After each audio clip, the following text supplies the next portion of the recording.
Hi, this is Troy Ray. I'm the pastor of Lakeshore Family Fellowship. About 40 years ago, I went into the Army and went to basic training at Fort Bliss, Texas. And as a part of that training, we went out to the rifle range, where with great care and concern, a drill sergeant placed an M16A1 rifle in my hands and told me to hold it downrange.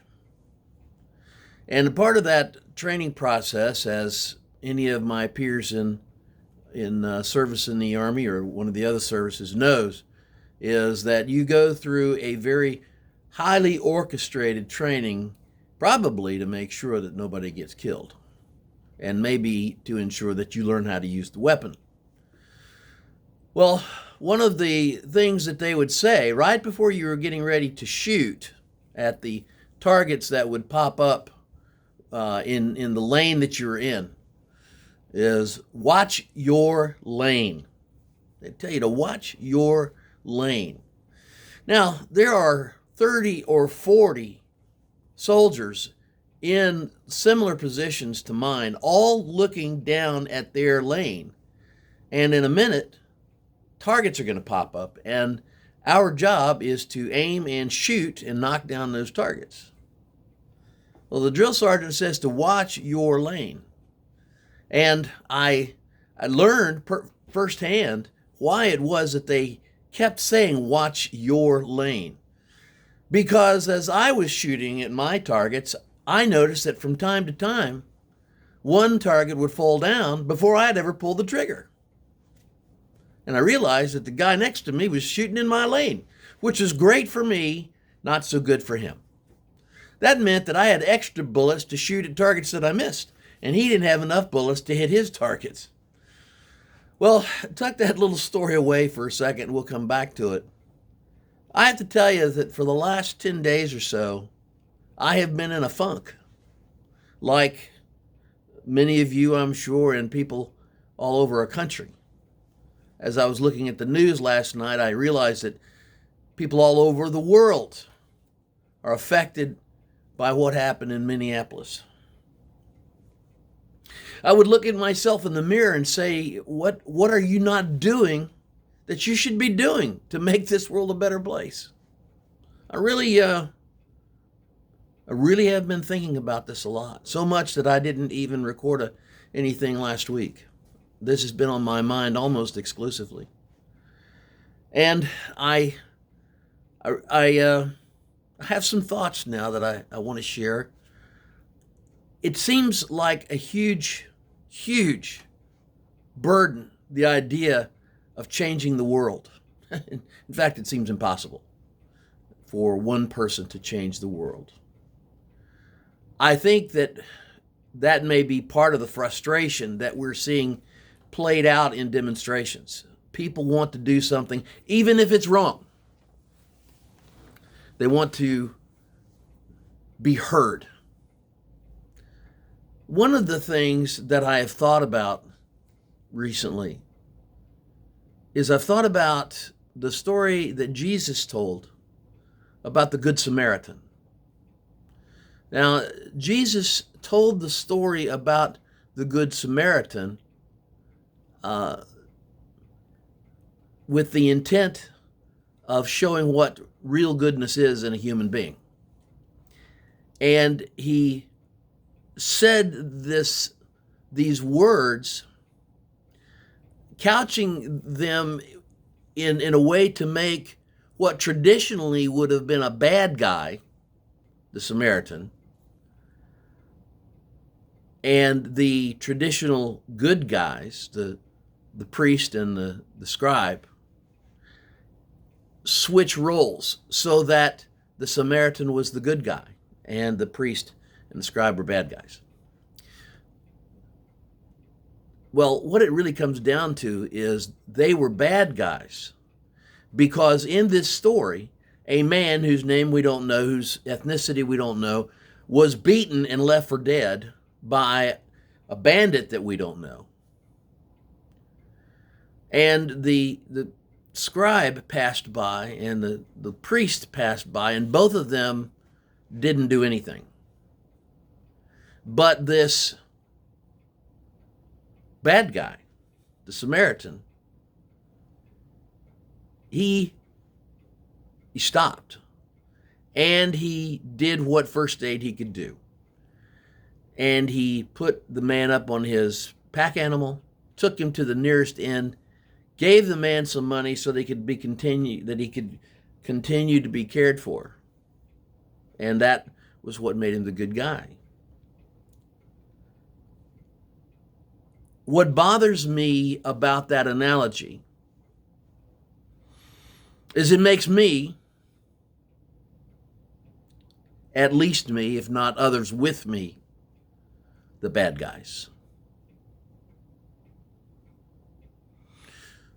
I'm not sure, in fact, I really don't know how to end the pain of racial tension in our country. It's a very big issue. But I recognize from Jesus' teachings that I share some of the guilt. And so do you. And so does really anyone who has not gotten involved. Because it's our problem. Now, we could say, like my grandmother used to say, we could just say, well, everybody just needs to straighten up and fly right.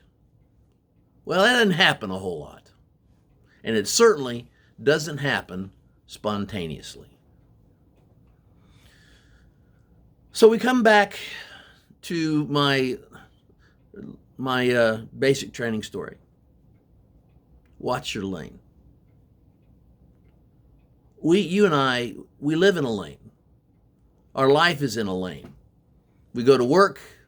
We go home from work. Sometimes we go out to eat at lunch. We hang with friends. We do this and we do that. That's our lane. That's the lane we live in.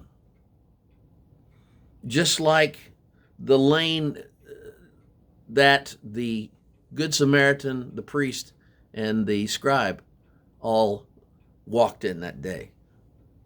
And things happen in that lane. And we make habits of how we interact with those things that happen in our lane. And I make, I suppose, perhaps the rather crude conclusion that there are things happening in my lane, and perhaps yours, that I'm not paying attention to, that I'm not responding to. So how do we respond? I have three thoughts about that. The letters T, S, A. I know you're familiar with those letters. Perhaps have learned to hate them. The letters T, S, A. T stands for think. We need to think about the way we live our life, and particularly how we conduct ourselves when we come into contact with things that may be morally questionable. See, I think I sat, maybe like you, I've sat in front of the TV and I'm yelling at the TV at those other three officers and saying, do something. Well, I wasn't in that lane, but I am in my lane.